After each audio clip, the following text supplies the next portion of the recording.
बिस्मिल्लाहिर्रहमानिर्रहीम, अस्सलाम वालेकुम नाज़रीन कराम। मैं हूं मखदूम शहाबुद्दीन और आप देख रहे हैं मेरा फेसबुक और यूट्यूब चैनल। उम्मीद करता हूं आप सब लोग बखैर व आफ़ियत होंगे और जहां भी होंगे अपने अहल खाना समेत खुश भी होंगे और महफूज भी। नाज़रीन कराम, मशरिक़ वस्ता के अंदर सूरत हाल एक मरतबा फिर कशीदा हो चुकी है और एक ऐसे वक्त पर जब सऊदी अरब की तरफ से हौसी बागियों के लिए एक पूरे का पूरा पैकेज जो है, यमन के अंदर अमन के लिए एक पूरे का पूरा पैकेज जो है वो अनाउंस हो चुका है। इस सारी सूरत हाल के अंदर इस वक्त जो मामला है वो बड़ा गंभीर हो चुका है, क्योंकि तेल की सप्लाई, नाज़रीन इकराम एक चीज़ याद रखिएगा कि ये जो तेल की सप्लाई होती है, ये चाहे किसी भी मुल्क के अंदर इसके ऊपर हमला हो, इसे तमाम तर आलमी ताकतें खुद पर हमला तसव्वुर करती हैं। क्योंकि अगर एक दिन भी तेल की सप्लाई मुअत्तल होती है तो उससे तेल की जो डिमांड है वो बढ़ जाती है और सप्लाई जो है वो कम हो जाती है और इसकी वजह से तेल की कीमतें आसमान से बातें करना लग जाती हैं और फिर आलमी ताकतें जो है उनकी मईशत का बेड़ा गर्क हो जाता है। इसलिए ये जो तेल का मामला है ये बड़ा सेंसिटिव मामला होता है। अभी जो सऊदी अरब के ऊपर हमला हुआ है वो तेल की तनसीबात के ऊपर बाकायदा हमला जो है उसकी इत्तलात सामने आ रही हैं। ये तमाम तर चीज़ें आपके साथ शेयर करनी है और इसके अब क्या इम्प्लीकेशंस होंगे उस ऑफ़र के ऊपर, इसके क्या असरात होंगे उस ऑफ़र के ऊपर जो कि मोहम्मद बिन सलमान ने हौसियों को की कि आए हम यमन के मामला ठीक करते हैं, हुदैदा पोर्ट जो है उसके ऊपर ब्लॉकेड को ठीक करते हैं। और इस सब के अंदर सबसे इंपॉर्टेंट यह है कि इसराइल की शिप जो है उसे भी निशाना बनाया गया है अरेबियन सी के अंदर, जब वो इंडिया से ओमान जा रही थी और वो इसराइल की शिप थी, उसके ऊपर भी हमला किया गया। उसके मुतल्लिक भी कुछ तफसीलात हैं वो आप तक शेयर करेंगे ताकि एक पूरे का पूरा जो चेन ऑफ इवेंट्स है वो आप तक पहुँच जाएँ और आपको ये पता चल सके कि इस वक्त माजरा है क्या और सूरत हाल किस कदर गंभीर हो चुकी है। इस सबसे पहले अगर अभी तक आपने चैनल को सब्सक्राइब नहीं किया तो आपने लाजमी सब्सक्राइब कर लेना है, बेल आइकन को भी दबा दें ताकि आने वाली वीडियोस आप तक पहुंचती रहें और इसी तरह आपका और मेरा ये साथ बरकरार रह सके और आप तक मुल्की और बैनुल अक़वामी ख़बरें सबसे पहले मुसद्दिक़ा जो फैक्ट्स के साथ मैं और मेरी टीम आपकी खिदमत में पेश कर सकें। नाज़रीन कराम, मशरिक़ वस्ता के अंदर इस वक्त जो सूरत हाल है, सऊदी अरब इस वक्त मुकम्मल तौर पर कॉर्नर हो चुका है, अकेला हो चुका है, तनहा हो चुका है और पाकिस्तान ने तो यमन जंग में पहले ही अरब ममालिक का साथ नहीं दिया था और वो फैसला अब तो ठीक साबित हो गया, वो कैसे उस पर भी बात करते हैं। लेकिन जो सबसे बड़े दो इत्तेहादी थे सऊदी अरब के, एक यूएई यानी कि मुत्तहिदा अरब अमारात और दूसरा अमेरिका। बाइडन के आते ही अमेरिका ने एक तो हौसियों के ऊपर से जो दहशतगर्द का लेबल था वो हटा दिया, वहीं दूसरी जानिब जो बाइडन ने यह कहा कि हम यमन जंग में सऊदी अरब का साथ अब नहीं दे रहे। एक और रिपोर्ट आई रशियन मीडिया की जिसमें बताया गया कि यूएई ने जो एक पूरा बेस बनाया हुआ था यमन जंग लड़ने के लिए उसे डिसमेंटल किया जा रहा है, उसे ख़त्म किया जा रहा है। इस सूरत हाल के अंदर सऊदी अरब के ऊपर हमलों की जो इंटेंसिटी है वो हौसियों ने बढ़ा दी और आए रोज़ सऊदी अरब के अंदर हमले हो रहे हैं। आज वाला हमला तो इस सबसे ज़्यादा गंभीर है। मैं अभी तफसीलात जब आपके सामने रखूँगा तो आपको अंदाज़ा हो जाएगा कि ये कितना सीरियस इशू है। लेकिन इस सब के अंदर फिर मोहम्मद बिन सलमान ने एक ऑफ़र कर दी और ये ऑफ़र जो थी ये बाकायदा तौर पर यह थी कि हम हुदैदा पोर्ट, जो कि यमन का एक बड़ा अहम पोर्ट है जिस पर इन्होंने ब्लॉकेड लगाया हुआ है, सप्लाई नहीं पहुंच सकती, तेल नहीं पहुंच सकता, वो मुल्क का बेड़ा गर्क हुआ हुआ है, उसके मुतालिक इन्होंने बात की। और ये सब कुछ किया क्यों जा रहा था? क्योंकि एक जानिब तो सऊदी अरब के ऊपर हौसी बागी आए दिन हमले कर रहे हैं, वहीं दूसरी जानिब जो यमन के अंदर कैपिटल इस वक्त जहां पर इंटरनेशनली रिकग्नाइज्ड या फिर सऊदी हुकूमत की हिमायत याफ्ता जो हुकूमत है वहाँ पर यमन की सिविलियन हुकूमत, उसका जो एक शहर पे स्ट्रॉन्ग होल्ड है, उधर भी हौसियों ने उसके इर्द गिर्द जो बड़ी पहाड़ी है उस पर कब्ज़ा कर लिया। यानी वो पहाड़ी पर जब कब्ज़ा होता है तो फिर अगला स्टेप बड़ा आसान हो जाता है क्योंकि वो टॉप पोजीशंस हैं। तो इस वक्त सऊदी अरब मुकम्मल तौर पर वहाँ पर तनाव हो चुका था, इसलिए सऊदी अरब ने ये अमन का मुआहदा जो है बिल्कुल अफ़गान पीस प्रोसेस की तरह की चीज़ें इन्होंने बताई और वही वाला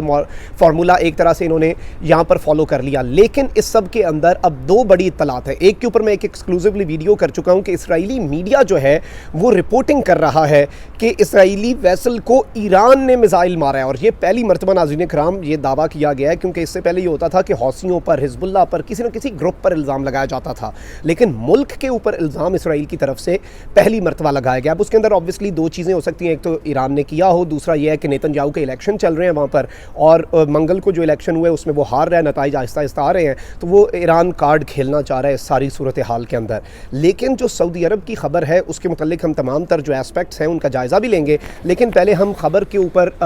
नज़र दौड़ा लेते हैं कि वो खबर आखिर है क्या, इंटरनेशनल मीडिया से डिटेल्स जो हैं वो क्या आ रही हैं। ये खबर आप अपनी स्क्रीन पर भी देख सकते हैं कि सऊदी अरब में तेल की तनसीबात पर ड्रोन हमला हुआ है और हौसी बागियों ने खुमैस मुशीत और नजरान समेत दीगर शहरों को भी निशाना बनाने की कोशिश की है। ये अरब मीडिया की रिपोर्ट है। हौसी बागियों की जानिब से सऊदी अरब में तेल की तनसीबात पर ड्रोन हमला किया गया जिसके नतीजे में एक टैंक जो है उसमें आग भड़क उठी है। अरब मीडिया के मुताबिक सऊदी शहर खुमैस, मुशीत और नजरान समेत दीगर इलाकों को हौसी बागियों की जानिब से बारूदी ड्रोन, यानी कि आप कहें कि ये आर्म्ड ड्रोन्स होते हैं, असलहे से लेस ड्रोन्स भेजे जाते हैं और उन्हें वहाँ पर जाकर एक तरह से वो ड्रोन खुद कुछ हमला कर जाता है और वो उसमें जाके टकरा जाता है और वो ड्रोन भी तबाह हो जाता है और वो अगला जो मकाम है उसे भी तबाह कर दिया जाता है। तो ये हौसी बागियों की जानिब से बारूदी ड्रोन से निशाना बनाया गया, ताहम सऊदी इत्तेहादी अफवाज ने इन हमलों को नाकाम बना दिया, यानी ये बाकी 3 शहरों के हमले हैं, लेकिन ये जो टैंकर है इस वाली नहीं। इस सब के अंदर जाजान में तेल की तनसीबात पर किए गए बारूदी ड्रोन हमले में तेल के एक टैंक में आग भड़क उठी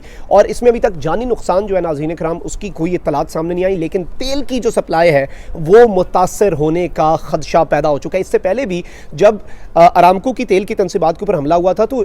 आप अंदाज़ा करें कि अमेरिका नहीं, यूके, बरतानिया ने अपनी नेवी सारी भेज दी सऊदी अरब की तेल की तनसीबात की हिफाजत के लिए, क्योंकि ये सब कुछ जो होता है ये इनके लिए बड़ा इंपॉर्टेंट होता है और ये इसे अपने ऊपर एक हमला समझते हैं अगर तेल की तनसीबात पर हमला होता है। मैं ये मामले की जो इस वक्त कशीदगी की इंतहा है उसे आपके सामने एक्सप्लेन करने के लिए रख रहा हूँ, क्योंकि आगे जाके जो हमने चीज़ें डिस्कस करनी है, क्या मंजरनामा क्या बनेगा मशरिक़ वस्ता, उसे आपको समझने में आसानी हो जाएगी। अब मैं आपको ये भी बताऊँ कि सऊदी वज़ीर तवानाई जो हैं उन्होंने इन हमलों की शदीद मजम्मत करते हुए कहा है कि सऊदी तनसीबात और शहरियों के खिलाफ होने वाले बुज़दिलाना हमलों में सिर्फ सऊदी रियासत ही हदफ नहीं बनती बल्कि बैनुल अक़वामी मईशत, तेल की तरसील में इस्तेहकाम समेत आलमी अमन भी बुरी तरह मुतासर होता है। यानी ये सऊदी अरब के जो वज़ीर तवानाई हैं उन्होंने भी पूरी दुनिया को तड़ी लगा दी। उन्होंने कहा कि ये हम पे हमला नहीं हुआ, ये आपको और तेल की तरसील को भी हमला हुआ है, ये आपकी मईशत को भी इम्पैक्ट करेगा, ये आलमी अमन को भी इम्पैक्ट करेगा और सारी दुनिया इसके ऊपर एक्शन ले। वाज़ेह है कि इससे कबल भी सऊदी शहर जद्दा जो है उसमें बंदरगाह के करीब सबसे बड़ी ऑयल कंपनी जो है अरामको, उसकी तनसीबात पर यमन के हौसी बागियों ने रॉकेट दागा था जिससे एक ऑयल टैंक टूट गया और उसमें आग भी भड़क उठी थी। तो ये इससे पहले भी होते रहे हैं, लेकिन इस मरतबा ये मामला बड़ा संगीन हो चुका है, क्योंकि इससे पहले अबहा एयरपोर्ट पर भी हमला हुआ, पैसेंजर तैयारा भी जो है वो थोड़ा सा तबाह हुआ। तो ये सारे मामला जो हैं ये इस वक्त सऊदी अरब के हक़ में नहीं है और अब सऊदी अरब जो है वो रिटेलिएशन भी कर सकता है। और वो जो पीस का प्रोसेस चल रहा था, अब इसके अंदर जो पॉसिबिलिटीज़ हैं वो 2-3 हो सकती हैं। एक तो ये है कि जी ईरान जो है वो अपने हौसी बागियों को कह रहा है कि सऊदी अरब के ऊपर हमला करो, ये करो, वो करो। अलबत्ता ये चीज़ इतनी हज़म नहीं होती, क्योंकि हौसी भी अब यही चाहते हैं कि उनके मुतालबात तस्लीम हो रहे हैं। तो इस सारी सूरत हाल के अंदर एक और पॉसिबिलिटी ये हो सकती है कि हौसियों को और सऊदी अरब को लड़ाने के लिए इसमें कोई तीसरी कुव्वत जो कि ईरान को कॉर्नर करना चाहती है, जो कि ईरान को तनहा करना चाहती है और जो बाइडन को ये बावर करवाना चाहती है कि बाकायदा तौर पर ईरान जो है वो एक दहशतगर्द मुल्क है, तो वो तीसरी ताकत जो है वो इसराइल हो सकता है, क्योंकि वो ऑलरेडी ही अपनी एक शिप जो है उसका भी केस सामने आ चुका है कि इसराइली शिप पे भी हमला हुआ, अब सऊदी तनसीबात पर भी हमला हो गया और आलमी दुनिया भी इस पर जाग उठेगी। तो इस सारी के सारे सिनेरियो के अंदर ये मामला बड़ा ही गंभीर भी हो चुका है और ईरान जो है उसे कदम जो है वो फूंक फूंक कर रखने होंगे, क्योंकि बाइडन एडमिनिस्ट्रेशन से ईरान तवक्को रख सकता है कि उसके लिए कुछ बेहतरी हो, लेकिन इसराइल और ये जो सहूनी रियासत है इसका जो क़याम है, चाहे बाइडन चाहे ना चाहे, अमरीकी एस्टैब्लिशमेंट इसके मफाद के ख़िलाफ़ कभी नहीं जाएगी और इस वक्त उसका मफाद यही है कि ईरान को कॉर्नर किया जाए। तो ये सारी सूरत हाल ईरान के ख़िलाफ़ भी जा सकती है। सऊदी अरब की इन्वॉल्वमेंट इसमें इसलिए नहीं लग रही कि ये कोई फॉल्स फ्लैग नहीं होगा, क्योंकि सऊदी अरब ने खुद पीस प्रोसेस स्टार्ट किया और सऊदी अरब इस वक्त नहीं चाहता कि उसके ऊपर कोई हमला हो, कोई कशीदगी हो, क्योंकि ऑलरेडी उसकी इमेज भी बहुत ज़्यादा ख़राब हो चुकी है और ये पूरे का पूरा मामला जो है ये भी बड़ा ही गंभीर हो चुका है। तो ये सब जो है अब देखना ये होगा कि आने वाले दिनों में ये ऊँट किस करवट बैठता है। चैनल को आपने ज़रूर सब्सक्राइब करना है, बेल आइकन को भी दबा दें ताकि आने वाली वीडियोज़ आप तक पहुँचती रहें। इसी तरह आपका और मेरा ये साथ बरकरार रह सके। कॉमेंट सेक्शन में कीमती राय का इजहार भी कीजिएगा। इस वक्त मैं तुर्की में मौजूद हूँ, इंशाल्लाह तुर्की के ऊपर पूरी सफ़रनामे की सीरीज़ आ रही है, उसके मुतालिक भी बताइएगा कमेंट में कि तुर्की में आप क्या कुछ फिरना चाहते हैं, इंशाल्लाह आपको दिखाएंगे। अपना बहुत ख्याल रखें, अपने इर्द गिर्द लोगों का भी आपने बहुत ज़्यादा ख्याल रखना है और इस मुल्क पाकिस्तान का भी बहुत ज़्यादा ख्याल रखिएगा। अल्लाह ताला पाकिस्तान को सलामत रखे, ता क़यामत रखे। अल्लाह निगहबान, पाकिस्तान जिंदाबाद।